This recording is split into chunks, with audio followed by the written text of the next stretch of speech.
Your brother, your friend, your dietitian back again for another installment in spirit. Nutrition. Books that changed my life. The Success System That Never Fails by W. Clement Stone. Let's get it popping. Let's read a book a week, y'all. So I've been putting out book reviews, getting a lot of positive reviews of my book review videos.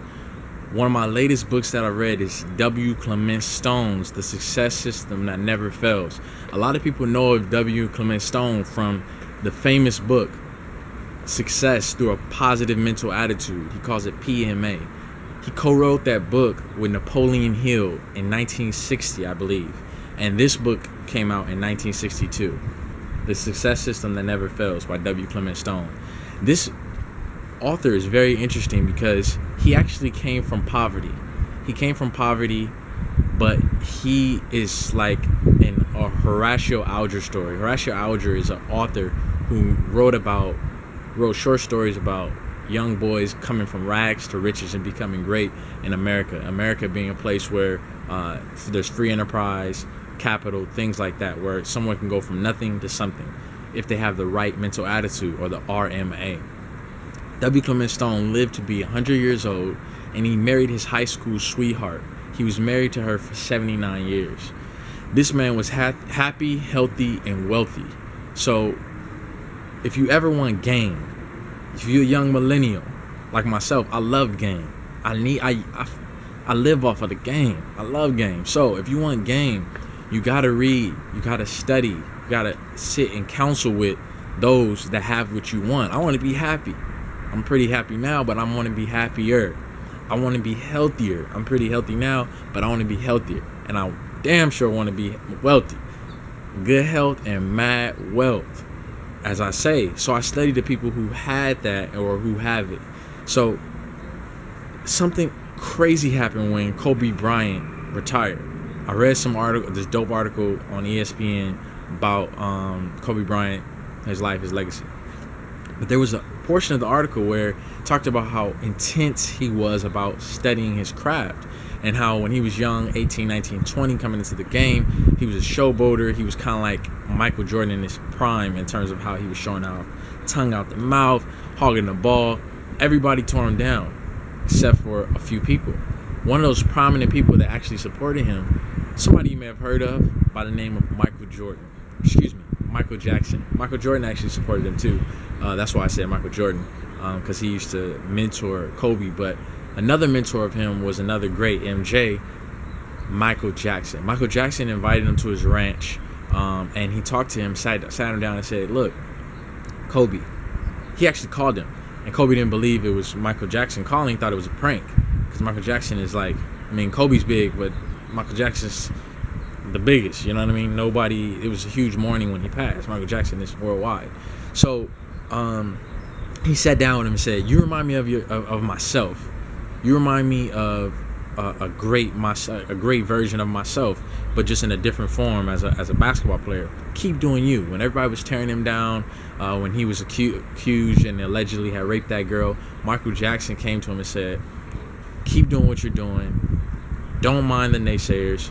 Keep your style up." And he gave him a book. It was called Success Through a Positive Mental Attitude by W. Clement Stone and Napoleon Hill. And he read that book, and it changed his life. So back to this book, W. Clement Stone. Just give me a background on who W. Clement Stone is. W. Clement Stone was actually a salesman. He created a $1 billion empire. He was number one on the Forbes list in the 70s. And he actually created a sales force from nothing. He started off as a young boy. I forgot where he was from exactly. I think he's from the South, and then he moved to the Midwest, but he did a lot of his work in the Midwest. But it's a medical helicopter going over me, along with birds and the bees and the spiders. It's beautiful. So he actually started off as a young boy selling newspapers, but he was 6. The older kids, 7, 8, 9 to 12, they dominated. They didn't allow him to sell in the area where he was selling. But what did he do? He improvised. He became creative. And so he actually began to sell inside of restaurants.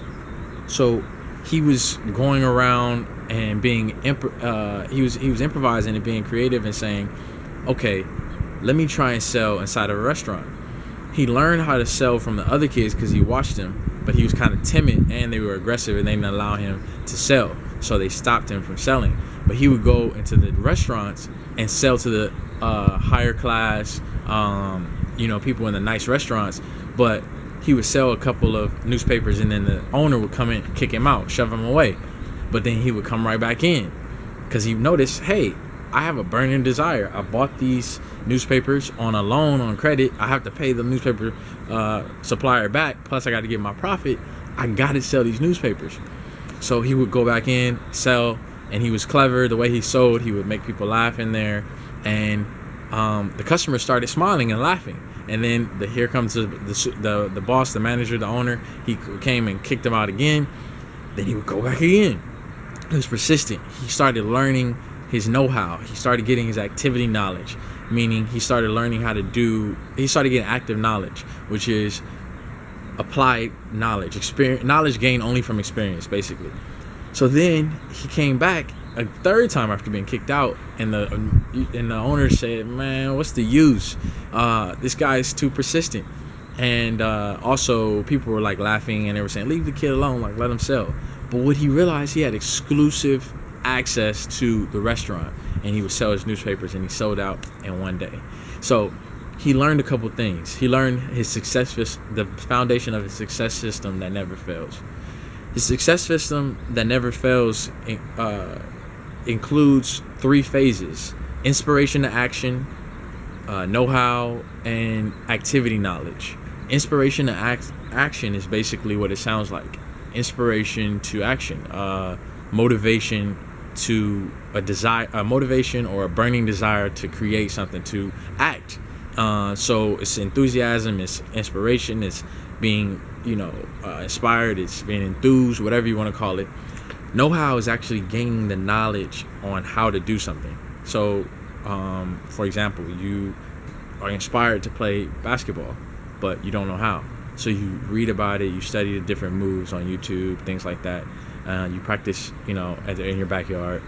But activity knowledge is actually little tricks of the trade that you learn while actually actively playing the game. So you get experience. He said that is the secret to success. That is the secret in the success system that never fails, right? So this book was like super dope because he just tells different stories about his life, and he mingles it in or mixes it in with success principles. So one of the key things he says is that decisions without actions are worthless. So I make a lot of decisions. People make decisions all the time. People make decisions in the beginning of the year for New Year's resolutions. People make decisions not to drink, not to smoke, to become vegetarian, to be vegan, to become pescatarian. But without actions, decisions mean shit. Decisions don't mean nothing. So decisions are important when followed through with action. So he details that, like, anytime you make a decision, you have to follow through with action. And the best time to create a new habit is when the desire is fresh, when the desire is strong. That's when you drive through and you create that new habit. And he also says, when you go for something, don't come back until you get it. And I like that. Like, we make a decision, we start the action, and we give up. But he says, nah, don't ever give up. You can change your methods and change your plan, but don't give up. Keep going. So then another thing that he talks about is something that's really interesting is that we all experience fear, but he says that thinking will not overcome fear, but action will. So a lot of times we have this fear of what's going to happen, fear of the unknown. You're just racking your brain, and he goes straight to you and just tells you, it gives you a punch. Boom. If you act, the fear will dissipate. But if you're overthinking, you're going to get the analysis of paralysis. You'll never be able to overcome that fear. You'll be paralyzed. Another thing that he talks about is which I really like. He says, your environment, in the end, your environment will control you. Therefore, make sure that you control your environment. Avoid situations, acquaintances, associates, and anyone else who tend to hold you back. So that's one thing that people, young millennials, really don't get. It's a secret of association. You can advance so quickly. That's the secret of advance, is being around people that are already doing what you're doing, or that are pushing you in your field or in your endeavor to that level. I kind of talked about this in one of my videos called Be Careful Who Your Friends Are. I really don't even be associating with people that much, because people aren't on what I'm on typically. They're not interested in the things I'm interested in. I talk to some people like individual categories that I'm interested in, but overall, I'm kind of like a black sheep in terms of what are the things that I'm interested in. But I do have people like, I'm interested in real estate. So I have some friends that are interested in real estate, or associates that are interested in real estate, that keep me going, giving me new ideas, push me towards my goal. I'm interested in learning languages. I have, señoritas or mommies or whatever you want to say, damas, that talk to me in Spanish, and they're interested in learning English and things like that. So I keep associates in different fields. I have a new habit, a new skill that I'm actually endeavoring and embarking on. And one of my friends she works at the White House, and she has this skill. And so I'm trying to associate with her more so that I can advance. There's a secret to association. There's a power to association. And sometimes association is subtle. You'll be around people that smoke a Black and Mild. You don't smoke, but eventually you may start picking up on it. You hang around people that curse a lot, you start picking up on the cursing. You hang around people that have negative attitudes, you think, oh, I got a positive attitude. You may start having a negative attitude, so be careful. Then, I love this. He says, success is achieved by those who try. Where there's a lot to gain and little to lose, try. It's brilliant, because he tried when he went into that restaurant to sell those newspapers. If he hadn't tried, and tried again and tried again, because there was a lot to gain and little to lose. The only thing he had to lose was getting kicked out at the restaurant. But what did he have to gain? The exclusive access to all the restaurants all the other boys were selling on the corner. By 11 or 12, he had his own newspaper stand. W. Clement Stone started off at 6 years old selling newspapers, and later on, I think his father died at a young age, so he was just with his mother, single mother. He's a European. It's a rags to riches story. He wasn't born into wealth or anything like that. He had to boss up. But success is achieved when you try, by those who try. When there's a lot to gain and little to lose, try. At least try. I tell myself that too. Like, I have my own plans, my own goals. I don't know if I know I'll get there, but in the beginning you don't know. It's just like I'm shooting for the stars. I'm going to try, so why not? And then never forget, the system will work if you work the system. Jim Rohn, one of my new mentors, amazing guy, changed my life. He has a lot of he has systems. He has ideas about discipline, about daily disciplines to take you towards success. He talks about goal setting. He talks about healthy eating. Talks about associations, networking. He has a whole system. It's a brilliant system. But if I don't apply it, if I'm just amazed by the system, but I never do anything to apply it, I'll never reap the benefits. However, if I apply his system, I'll get the benefits. So always application. Then in the book, he also talks about self-assessment. It says, at this moment, do you know exactly what your assets are? Are you aware of your true abilities, your potential for growth? This fly knows his potential for growth. Your potential for growth, your successes of the past, even if they're small, and to know where you're going and how to get there, you must first know yourself. So do introspection, self-assessment. See where your past successes lie. See what some of your abilities are and your disciplines are, some of your attributes, positive attributes, and go with those. Talks about not leaving not leaving your future behind you. Meaning, some people think all their best successes were in the past. Now they're just has-beens. They have no future. They have nothing to accomplish in the future. No, you have to realize that it's all about your mental attitude. So if you think, oh, all my successes were when I was in high school, but I fell off, or my successes were all when my mother was alive, but she passed away. My mom passed away when I was a teenager. My life prior to my mom was like heaven. Prior to my mom passing away was like heaven. Growing up in like a huge home in West LA, buying whatever I wanted, like it was amazing. After she passed away, it was hell. It was just horrible. But now I'm living in abundance. It's brighter days. So my future is actually not behind me. It's actually ahead of me. So make sure that you realize that your future is not behind you. It's ahead of you. He talks about integrity, doing things that are right just because they're right. He talks about an idea that's also in positive success through a positive mental attitude.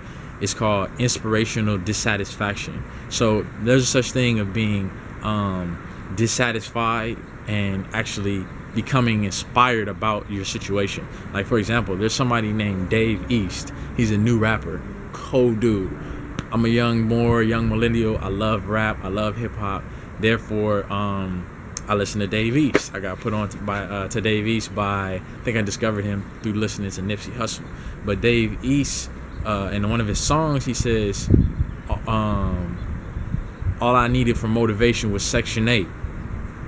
Rats and roaches, something like, I think he said made him contemplate or something. But his basic philosophy was that all he needed for inspiration was the fact that his family was living off Section 8. It was rats and roaches in his environment. Pissy, that's what he said, pissy hallways and things like that. So it's like, he was dissatisfied. So it inspired him to hustle. It inspired him to get out of there. It inspired him to become great. Now he's making $20,000 off of a feature. He's making 20 racks a show, 10 racks a show. I love Dave East's flow. He's hungry. He's aggressive. His flow. He's lyrical. I love it. I love Dave East. So that's inspirational dissatisfaction. If you're dissatisfied with your situation, let that inspire you to move to something greater. I'll say something else about W. Clement Stone. I told you he died in 2002. He lived to be 100 years old. He was born in 1902. So he saw the World Wars. He saw damn near saw the Civil War. No, that's like, he's like 45 years off or 50 years off or something. But he saw the Vietnam War. He saw all kind of things. He saw the event of the internet. He saw it all. He even went through the Great Depression. And he talks about his business and how his business survived, bounced back, and thrived through the Great Depression. That really helps me because I go through trials and tribulations. We all do. And to see a man talk about, it was about his mental attitude. He had a sales force for his sales organization. He said the men who did the most, who sold the most, and who became financially wealthy the most during the Great Depression were those that had the right mental attitude, which is a positive mental attitude. Positive mental attitude will not allow you to lift 1,000 pounds. People think you just can have a positive mental attitude, you can do anything. People believe that, people say that and mean that. We don't mean that with a positive mental attitude you can break through gold with your bare hand or something like that. Well, gold is actually soft. You can break through steel with your bare hand. It's not about that. It's the idea is that positive mental attitude, with a positive mental attitude, you'll do everything you do better than if you do it with a negative mental attitude. So he said that his sales force during the Great Depression, those that did better, those that succeeded, those that overcame, were those that had a positive mental attitude. This is during the Great Depression. Do you know that people all over the country were jumping out of windows, committing suicide because of the stock market crash? It was horrible. People were starving.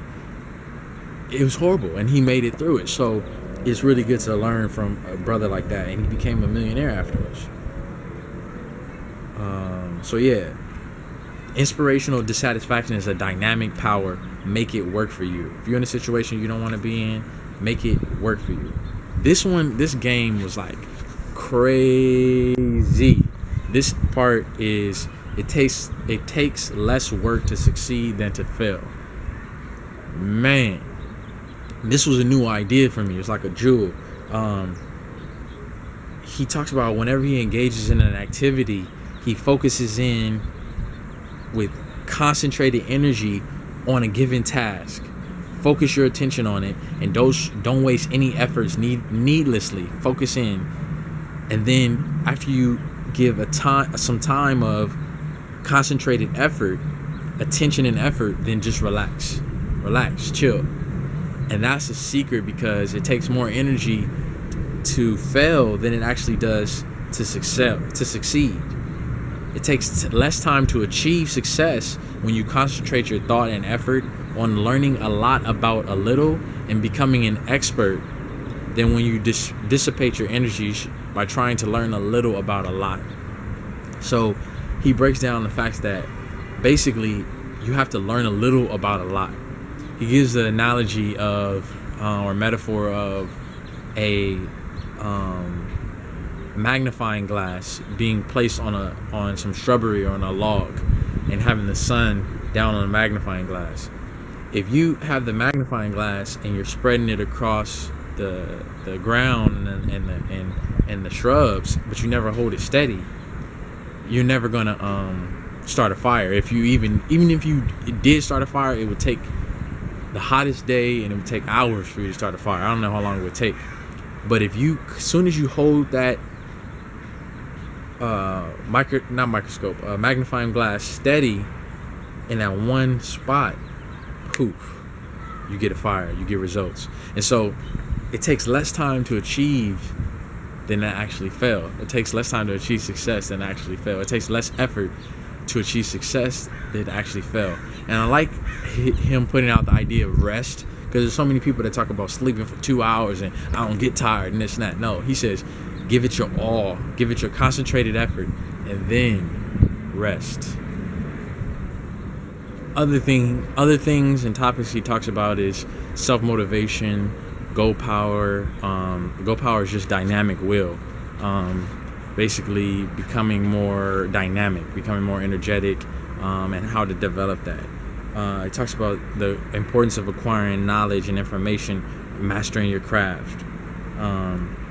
So he also says personal achievement always starts in the mind of the individual. The first step is to know exactly what your problem, goal, or desire is and be crystal clear about it. Write it down and rewrite it until the words express precisely what you're after. So basically, be clear as possible about your goal. One thing I really like, which is dope, is every disadvantage has an equivalent advantage. Every disadvantage has an equivalent advantage if you'll take the trouble to find it. So every seed of adversity or disadvantage, every event of adversity or disadvantage has within it a seed of opportunity, or a seed of something that's advantageous. Again, he talks about environment. He talks about how it affects you and how it could be spurring you towards excellence, or it could be holding you back. And he talks about the importance of saying no. He talks about a lot of stuff. Continuously reading self-help books. The book is excellent. I would highly recommend it. I'm actually going over it now just to glean the things that I really learned from it. It's W. Clement Stone, the success system that never fails. How to motivate your staff, how to create a business, how to multiply yourself. Every adversity has the seed of an equivalent or greater benefit. So I used to say all my disadvantages are actually advantages. It was something that I kind of realized, I had an epiphany about. Then I read about that in Napoleon Hill's book Think and Grow Rich, how failure in a strange way actually can lead to success. Temporary failure, but it's actually a permanent success. So your brother, your friend, your dietitian back again for another installment, trying to share things that'll bless you up, that'll level you up, good health and mad wealth. Back again for another installment in spirit nutrition. Peace.